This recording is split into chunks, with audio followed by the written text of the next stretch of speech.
that's not good.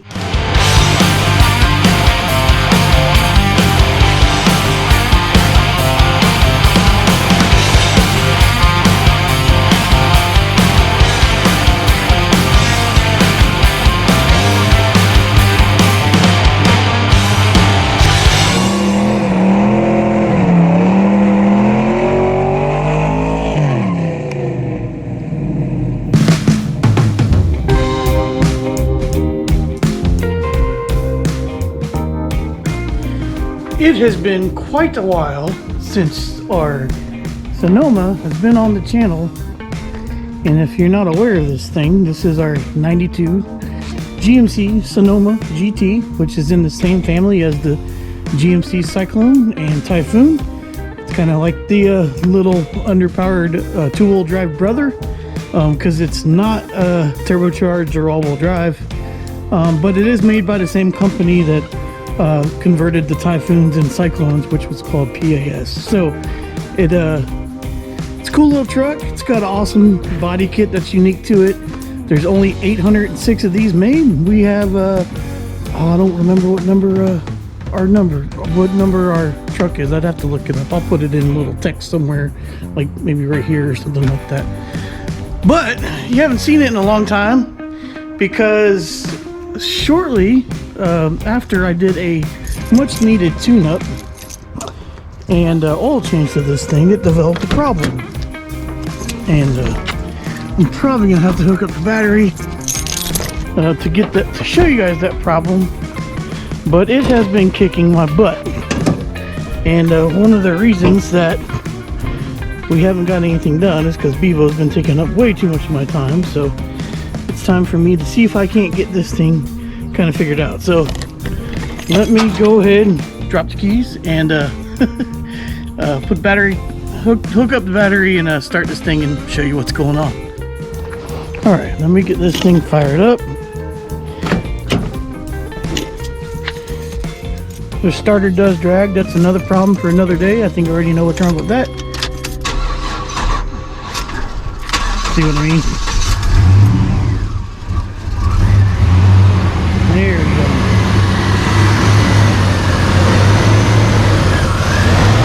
So it has a major idle surge problem, and you can tell right there. It'll level out and surge.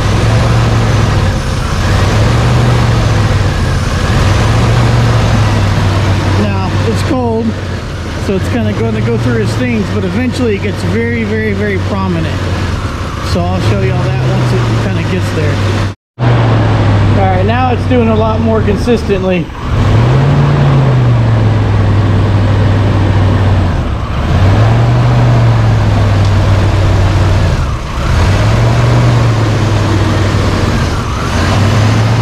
And all of that is no good. So let me turn it off, because I don't want it to get too warm. So yeah, we're dealing with something here that I'm not exactly sure what's going on, but it's no bueno. And I've checked all kinds of vacuum lines, you know, to see if there's a leak. I've checked all kinds of different things. I replaced the idler control valve.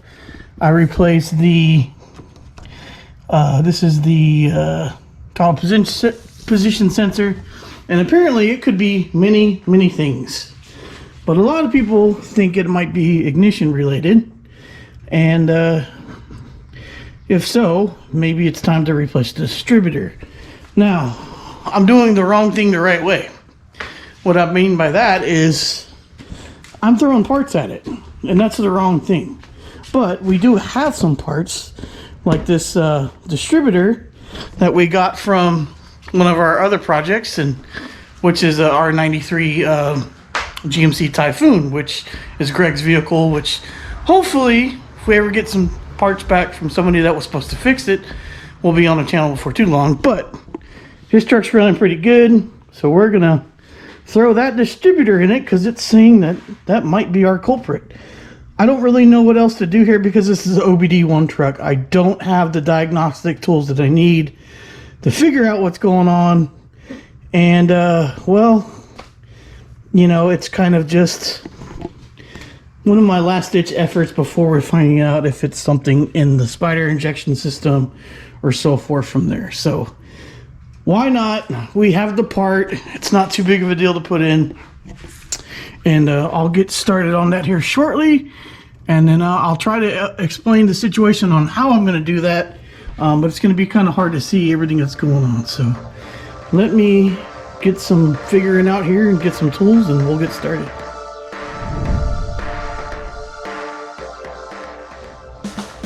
Alright, so the first thing I did was pull the little vortex deal off of there. And now I'm going to completely disconnect the battery. Alright. The next thing I'm going to do, which is going to be kind of hard to see, let me see if I can get a light over. Alright, so the next thing I'm going to do is I'm going to find out where the number 1 spark plug is. Spark plug wire, that is. So I'm going to come down here. It's the very front forward driver's side cylinder. So I'm going to find out where it is, the spark plug wise, and I'm going to trace it up, and I'm going to pull it off because I want to make a note where that is. Because once you know where that is, the rest of it's simple. I'm going to mark the cap where number 1 is. So it's real nice and easy to see. I know that that's number 1. So now I can take the rest of them off and not worry too much about where they go. Just double checking I got the right one, and I did. Okay, so the rest of these plug wires aren't going to matter too much. Alright, so now I'm going to pull the distributor cap off. It should be easily done with 2 just Phillips screws. Just got to feel around for them. Before I pull this distributor cap off, I want to show you something. I marked this because it's number 1, and then I marked the intake manifold. And it's kind of hard to see from here, but I got them so where I can see them together and they line up, because that'll help me realign all this when I get it back together. And so there's a mark here, and then a mark on the cap, and then now I'm going to take the cap off. Okay, well, I just pulled the lockdown bolt for the distributor out and the clamp for it out, and I did that because I need to rotate the distributor a little to get to the hold down bolt, which is down here, and kind of a pain in the butt to get to. Not a big deal, because remember I marked it already, the location it was previously. So once I get this dude off and share him in the way with you, we can go back and figure all that out. There we go. Line back up. Let me pull that cap off. And now that's where I need to make a point to mark where the distributor is facing the firewall. And right now, it's like, I'm going to have to make a mark like right here. That's very important because we're about to pull that dude out. And we don't want to lose where it's at. And I didn't set TDC.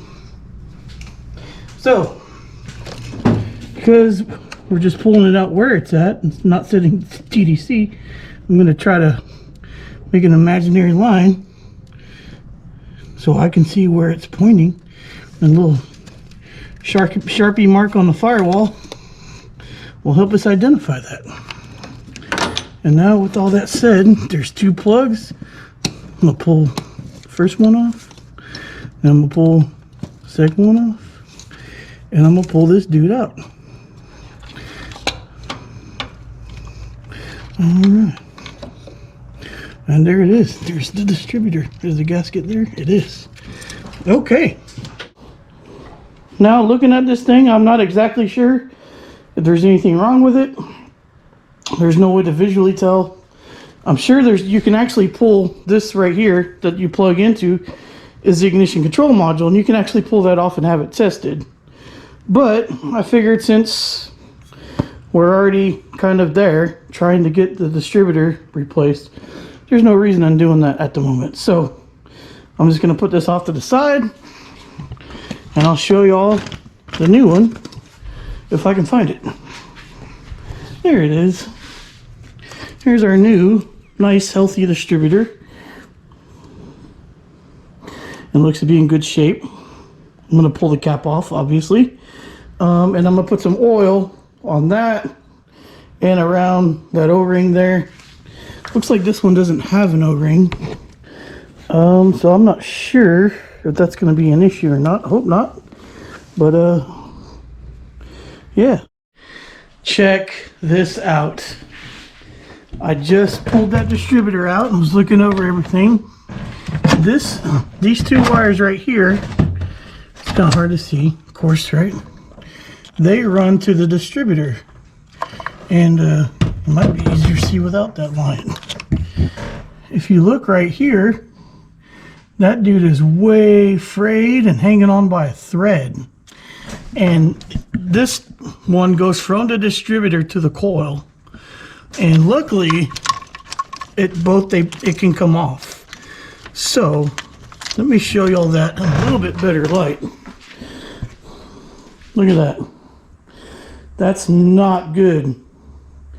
I can fix that, thank God. But yeah, that could be a lot of the problem. Looks like it's kind of pinched there too. And that's old. So yeah, I'm gonna work on fixing that because that's not good.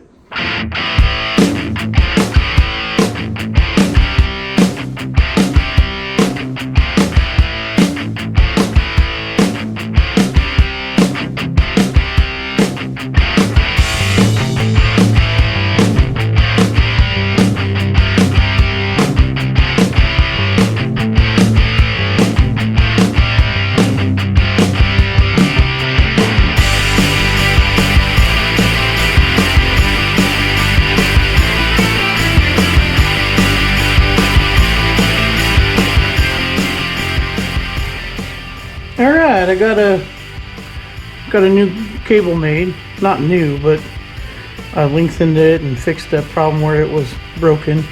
They do sell this, so I'm going to order one, but this is going to get me at least to be able to see if it works. I like to use non-insulated terminals and shrink wrap, and then I'll go find something to put on this to protect it. But at least I got that made, and I'll get back to putting the distributor in.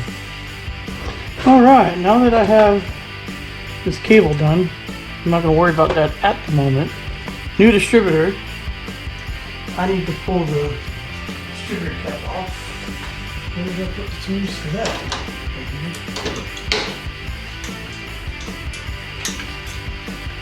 So we'll pull the distributor cap off. I'm using I think it's like 7/32 little wrench to get this dude off of here. There's that. Here we go. Cool. So now we have new distributor. Nice pickups. That's different than the other one. I like it. Does it have sticks too? Yeah, it does. It's a little different. Yeah, it might not be too much different. It just looks like it's got some kind of isolator on it. Looks different. I'm gonna take this dude. Do I have enough room? Dang, I don't have enough room. Well, I need to oil this guy before I put him down in the engine. And well, I got a cap here, full of some oil. I'm just gonna put it on the gears here. Very well. Oil down all that. Oil down this O-ring. This is where it goes in the oil pump drive. Nice and lubricated.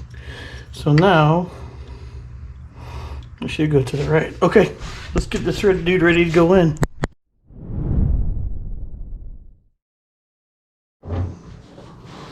Alright, so I know the gasket's on here. The gasket surface is clean.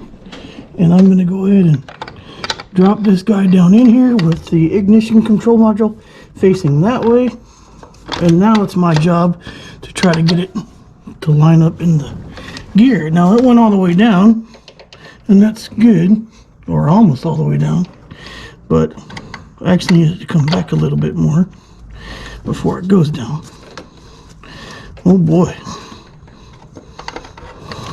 There we go. That's it right there. Did it go all the way down? Sorry. I have to see if it went all the way down. It did. Fantastic. So, I don't know if you guys can see this. It's probably going to be real hard to see, but I'm marked on the wall over here to where the rotor's facing. And the rotor is now facing right there. So, that actually went really well. You do have to move it back a tooth or so to make sure it lines up where it needs to be. But that's pretty fantastic. Now I can, well, one, I can hook up the wires.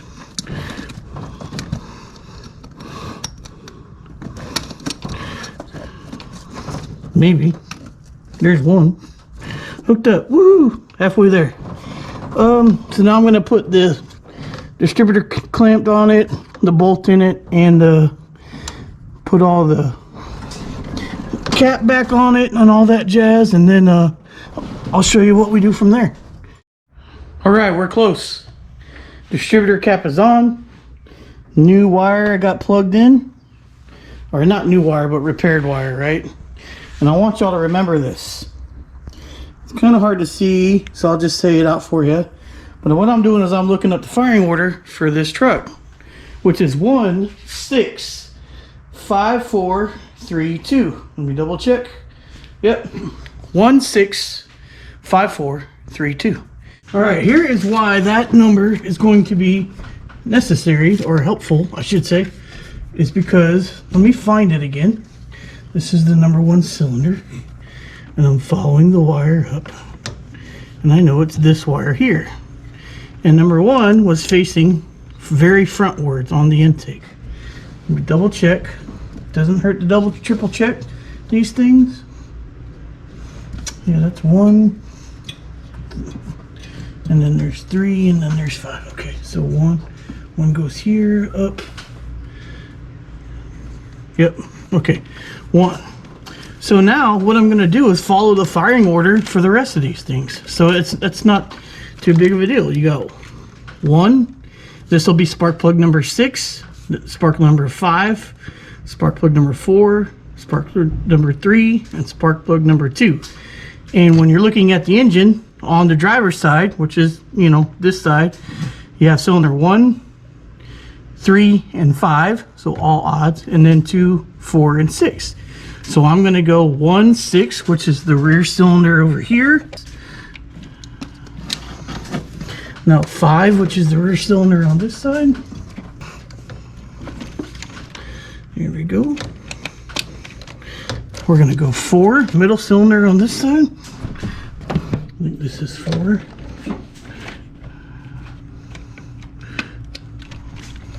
One, 6, 5, 4, and this is 3. So I need the very 1, 3 middle cylinder on this one.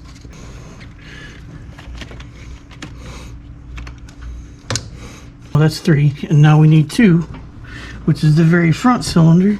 That should be 2. If I did this right, we're not going to have any problems with firing it up. This is coil wire, it goes on last. Right? Now, I have some vacuum lines back here that I have to hook up, so I'm going to do that real quick. You got to be real careful and know where all this stuff goes. If you don't hook that stuff up, you're going to have problems. Or if you accidentally unhook it, which I did, so I knew I was going to come back and move it. So now, all I'm going to do is double check that none of the spark plug wires are on the exhaust manifolds, which they're not on this side. Let me check on this side. Nope, looking good. Looks good, looks good. Alright, let me hook this battery back up.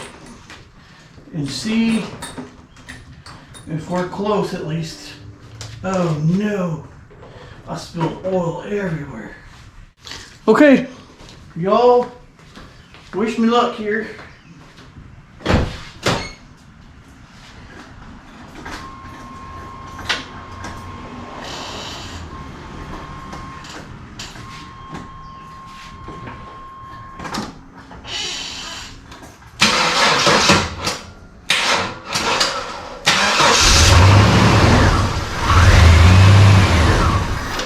Oh, that's not good.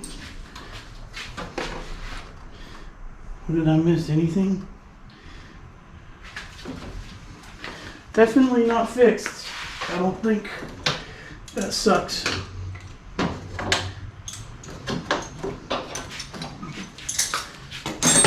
It did fire.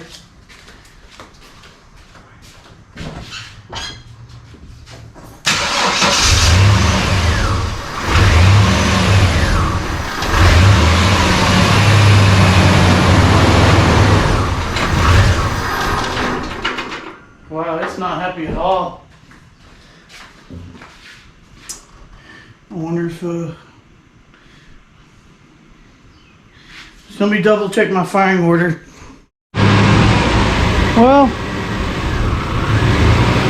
this is very annoying. Definitely found some problems. Didn't fix it. So it's gonna take some more digging.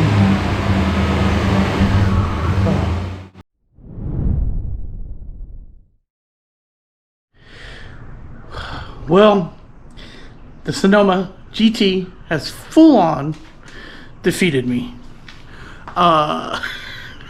Shortly after that last segment there, I kind of went postal. And I pulled the upper plenum intake off to see if there was any injectors leaking. There was none. The gasket was shot. Please forgive my dirty garage. I got too much going on. I gotta take a break and clean it. But this is the gasket that was for the upper plenum, and it just disintegrates, you know, just like nothing. So thought, hey, maybe that might be it. And then I also found another vacuum line, and I was like, well, maybe I forgot that. So I plugged all the vacuum lines on the engine. I put a new plenum intake on it, and I was thinking, yeah, all right, I got it. TPS is replaced, the IAC is replaced, the plenum gasket's replaced, the distributor's replaced. Of course, throwing parts on it, which I don't recommend you doing, but I don't have the tools to diagnose this properly. And it does the exact same thing. I don't know what's wrong with this thing.